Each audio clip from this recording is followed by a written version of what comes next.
Alors bonjour les amis, aujourd'hui nous allons parler de la lettre Vav. Alors la lettre Vav, on l'a déjà vu un petit peu, donc voilà comment elle s'écrit. Hop, si ici on met des interlignes, voilà, c'est une lettre droite, simple. C'est la 6e lettre de l'alphabet. Le chiffre qui lui est associé, donc, c'est le 6. Et le pictogramme, c'est un clou. Alors je rappelle que le pictogramme, en fait, ça représente en fait les lettres au début. Le premier alphabet hébreu s'écrivait avec les pictogrammes. Ça, c'est venu un petit peu après. Voilà. Donc le Vav représente le clou. Il représente aussi le crochet. D'ailleurs, un crochet, ça se dit Vav. Et il représente aussi l'homme juste. Alors le 6, c'est le chiffre de l'homme. Et pourquoi c'est le chiffre de l'homme? Parce que l'homme a été créé le 6e jour. Voilà. Donc il faut que quand on parle quand on interprète, quand on fait des découvertes sur des lettres des lettres de l'alphabet hébreu, en fait, il faut toujours que ça soit cohérent avec le message de la Bible qu'on va lire dans notre langue. Voilà, il faut toujours que ça soit cohérent.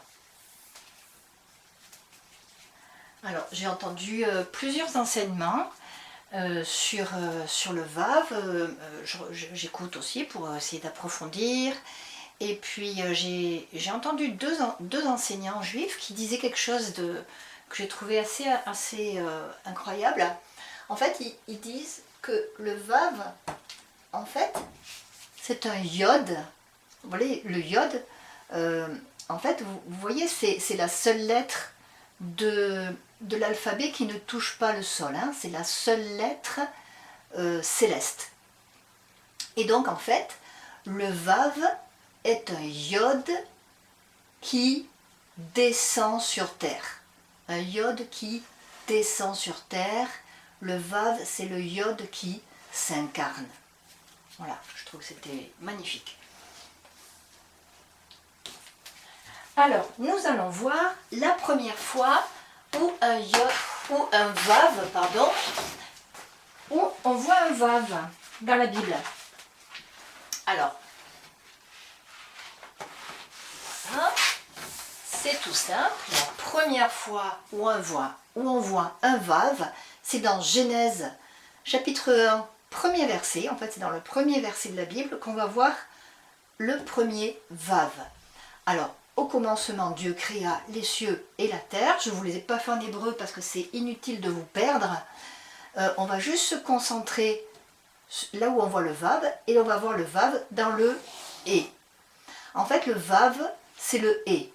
Alors ici, le Vav, il est accroché à het, ça se dit het, qui est un accusatif, c'est-à-dire en fait, le het, il est placé pour montrer le COD. Non, ça c'est quelque chose qui est un peu spécifique, en français on ne voit pas ça.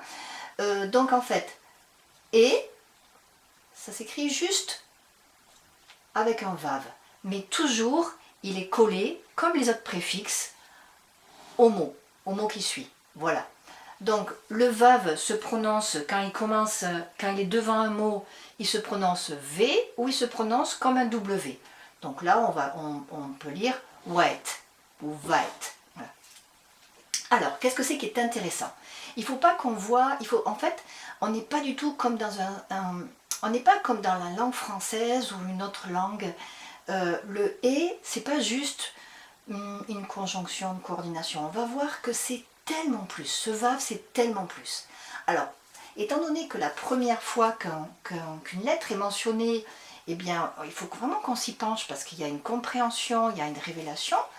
Alors, qu'est-ce qu'on va découvrir? On va découvrir que le Vav, il relie les cieux et la terre. Le Vav, il relie le céleste et le terrestre. Le Vav, il relie le spirituel et le physique. Voilà, c'est déjà quelque chose de magnifique.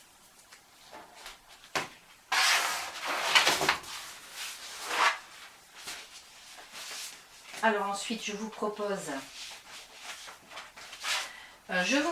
de faire un peu de gématrie. Alors, la gématrie, pour ceux qui nous rejoignent juste maintenant, la gématrie, c'est en fait le fait qu'en hébreu, il y a un chiffre associé à chaque lettre et un sens qui est donné. Alors, donc, si j'écris Vav, quand on entend Vav, on se dit, et si je devais l'écrire, comment ça s'écrit? Alors, Vav, ça va s'écrire Vav, Aleph, Vav.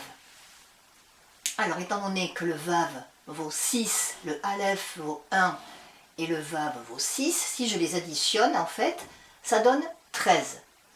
Voilà, bon, on a dit que le Vav tout seul, enfin, quand on écrit Vav, c'est 6, hein, mais c'est toujours intéressant de voir aussi comment la lettre, quand on l'écrit avec des lettres, qu'est-ce qu'elle vaut. Alors là, elle vaut 13. Bon, 13, on se dit, ouais, ok, bon, déjà dans le 13, il y a quelque chose de super. C'est-à-dire qu'il y a le 1, alors ça c'est très important, ça nous parle de l'unité. Il y a le 3, alors le 3, ben, ça nous parle de quelque chose qui est complet. Donc là déjà en soi, on voit que le Vav, il a vraiment quelque chose de particulier. Et ensuite, on va voir deux autres mots qui ont pour valeur numérique aussi 13. Alors nous avons le mot Erad. Alors Erad, ça veut dire 1. Et alors on va faire sa gématrie.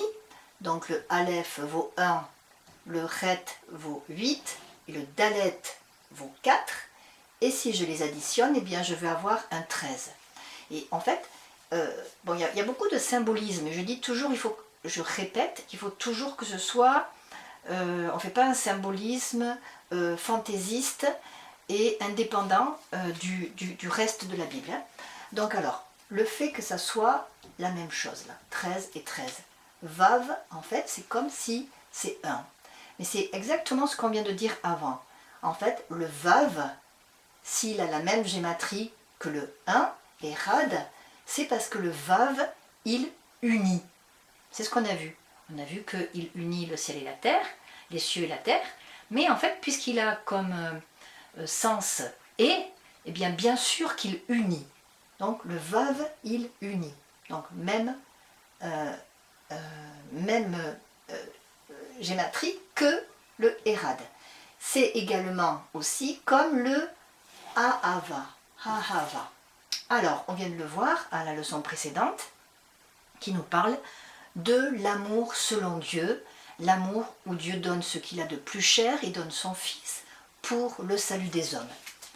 Alors, Ahava, on va faire aussi sa gématrie. Aleph 1, He 5, Bet 2 et He 5. Et si je les additionne, j'ai aussi 13. Alors, quel est le rapport entre le Vav et le 13? Remis qu'ils ont, voilà, la même chose là. Hein. Eh bien, en fait, le Vav, il manifeste l'amour de Dieu. Le Vav manifeste l'amour de Dieu. Et je rappelle que le Vav est le clou. Je rappelle que le Vav, c'est l'homme juste. Voilà, donc, c'est ainsi que Dieu manifeste son amour.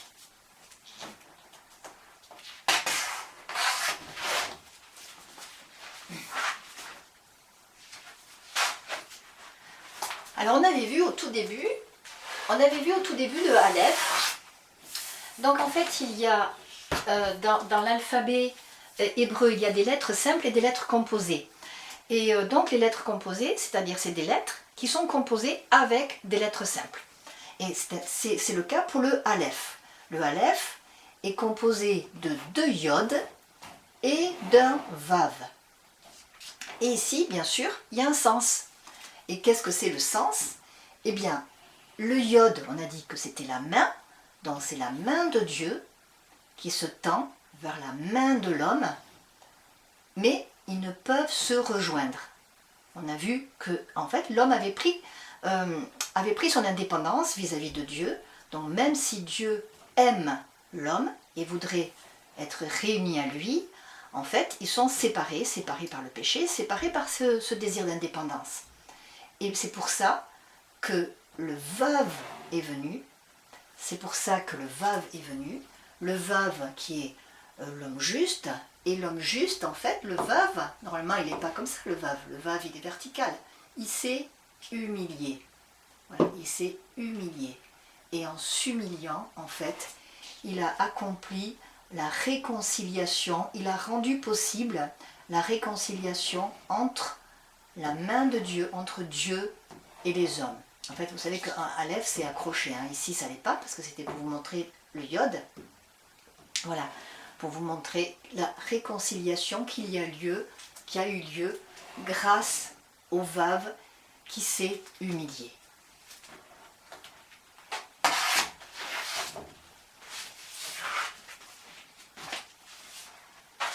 Et on va, pour finir pour aujourd'hui, on va juste reprendre un petit peu le nom de Dieu. Alors voilà, alors, Dieu a plusieurs titres. Elohim, c'est son titre, mais son nom, c'est ici, Yahweh. Et alors donc, il est composé de 3 lettres. Il y a 4 lettres, mais en fait c'est 3, dans le sens où il y a un Yod, il y a 2 He, et il y a un Vav. Alors 3, ça nous parle encore de quelque chose qui est complet. Donc c'est pas banal, ces lettres elles sont pas banales, puisqu'elles composent le nom le plus grand. Le nom le plus grand, le nom le plus glorieux est composé de ces 3 lettres. Voilà, et donc on avait déjà vu, mais je le redis, ça fait du bien de se rappeler ces belles choses, c'est que le nom de Dieu, c'est la main de Dieu qui se révèle et le clou ou l'homme intègre qui se révèle. Donc on voit là en fait ce désir de Dieu d'avoir une relation avec nous et on voit là en fait l'importance de ce Vav et c'est pour ça que c'est tellement important de le connaître et après de le connaître dans notre vie concrètement. Voilà, alors pour aujourd'hui on va s'arrêter, ça fait déjà pas mal de choses. Et la prochaine fois, je vous donne rendez-vous pour une découverte splendide. Une découverte splendide.